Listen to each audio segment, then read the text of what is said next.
نحمده ونصلي على رسوله الكريم أما بعد فأعوذ بالله من الشيطان الرجيم بسم الله الرحمن الرحيم محترم سامعین و ناظرین، اللہ رب العزت کی قدرت، اس کی عظمت، اس کی شان اور طاقت دیکھیں۔ کتنی اللہ نے مخلوق پیدا کی، بے بہا مخلوق۔ تجربہ کار اور سائنسدان لوگوں کے اعداد و شمار کے مطابق 18,000 قسم کی مخلوق ہے۔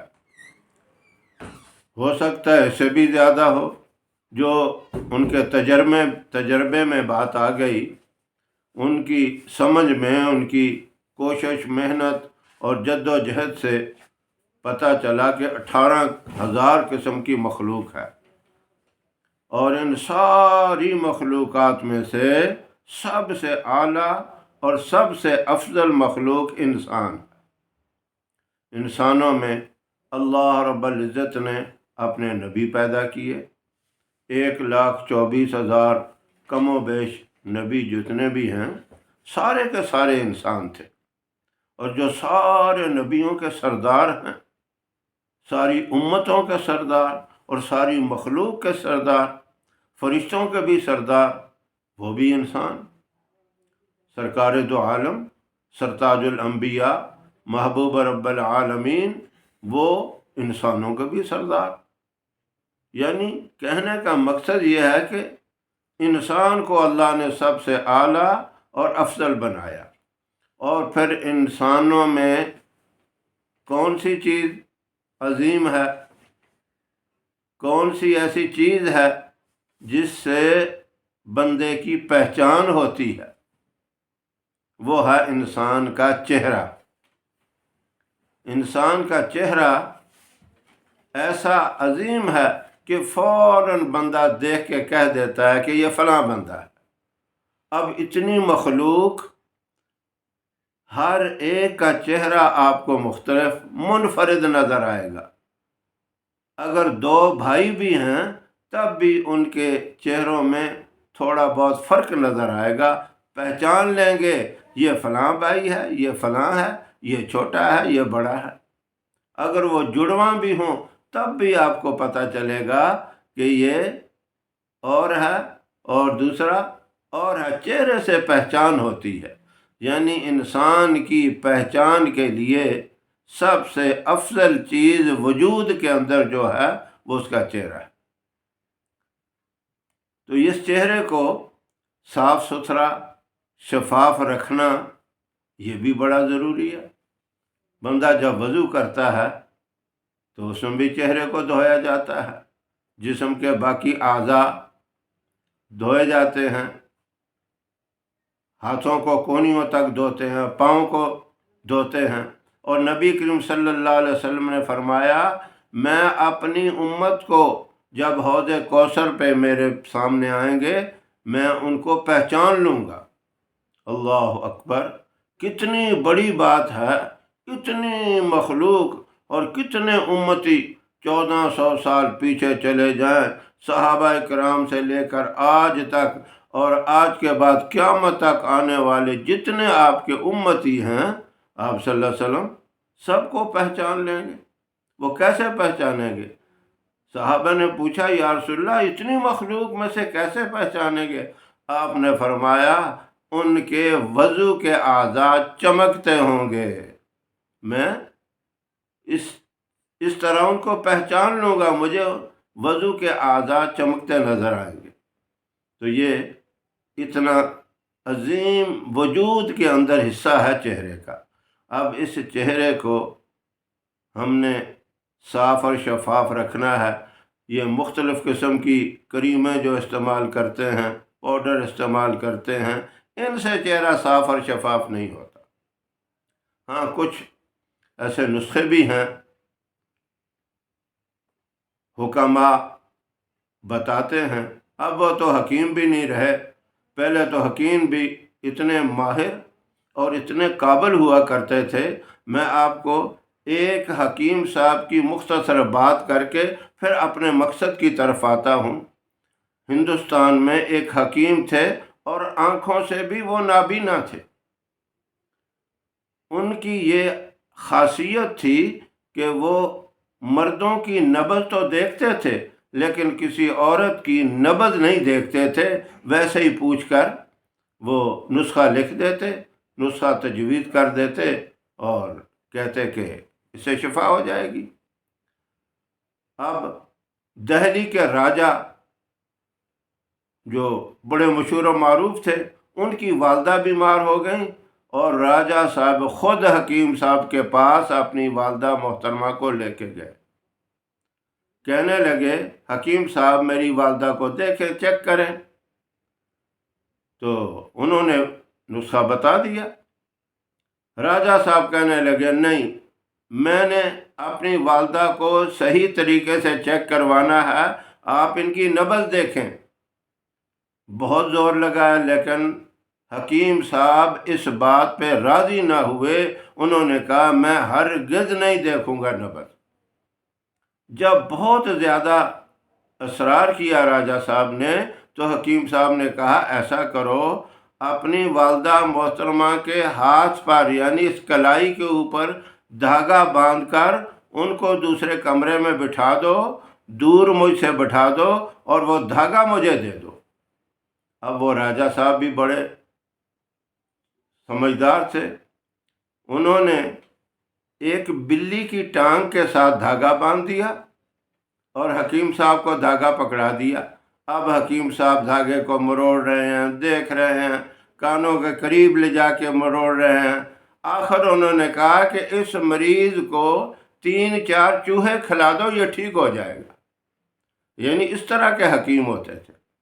اب ایک ماہر حکیم کا نسخہ، ہم خود حکیم نہیں ہیں، میں نسخہ بتا رہا ہوں، کہیں آپ یہ نہ سمجھیں کہ یہ حکیم ہیں. ہم تو وظائف بتاتے ہیں لیکن یہ ایک نسخہ بزرگوں سے ملا ہے اور کامیاب قسم کا بڑا مجرب اور معتبر نسخہ ہے اور مفید ہے. چہرے کی سکن کو یعنی چہرے کی جلد کو نرم ملائم کرنے کے لیے، ریشم کی طرح نرم کرنے کے لیے، اور چہرے کی خوبصورتی کو بڑھانے کے لیے، چہرے کی کیل چھائیاں محاسے ختم کرنے کے لیے مختصر آسان سا نسخہ ہے. اس کو آپ سمجھ لیں. ایک دانہ لیمو کا لینا ہے آپ نے، تازہ لیمو، اس کے 3 قطرے نچوڑ لینے ہیں کسی برتن میں، اور وہ قطرے یعنی موٹے قطرے ہوں. تازہ لیمو جب ہوگا اس سے پھر وہ موٹے قطرے نکلیں گے، خشک لیمو سے نہیں ملیں گے. 2-4 دن کا پرانا لیمو نہیں لینا، تازہ لیمو. اور اس کے اندر آپ نے عرق گلاب 2 تولے ڈال دینا ہے اور اسی طرح 2 تولے اس میں گلیسرین ڈال دینی ہے. اب آپ کہیں گے کہ ہمیں 2 تولے کا کیسے پتہ چلے گا، اس کا وزن کیسے کریں گے؟ آپ کسی بھی پنساری کی دکان پہ جائیں گے، ان سے عرق گلاب کی ایک شیشی لے لینا، چھوٹی سی بوتل لینا، بڑی بھی ہوتی ہے، چھوٹی آپ لے لینا، اور اسی طرح گلیسرین کی بھی ایک چھوٹی لے لینا. یہ پنساری سے دونوں چیزیں مل جائیں گی. لیمو تو عام ہے، اس کا تو مسئلہ آسان ہے، اس کے تو 3 قطرے چاہیے آپ کو.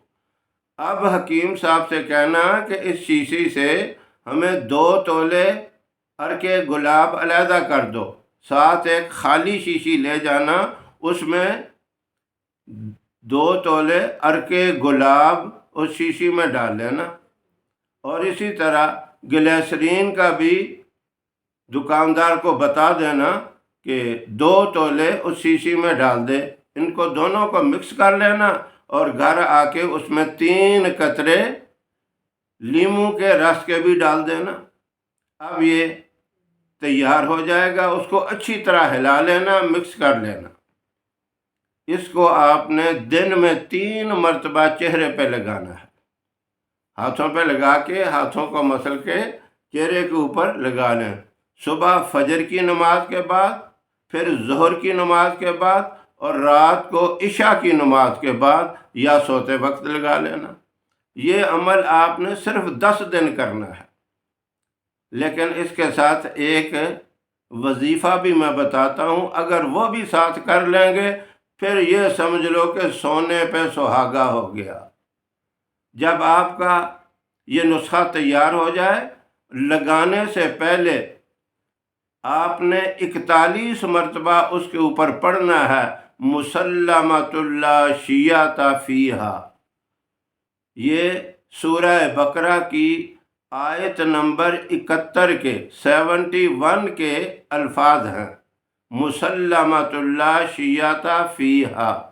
اس کو 41 مرتبہ پڑھ کے دم کر کے پھر آپ نے چہرے پہ لگانا ہے۔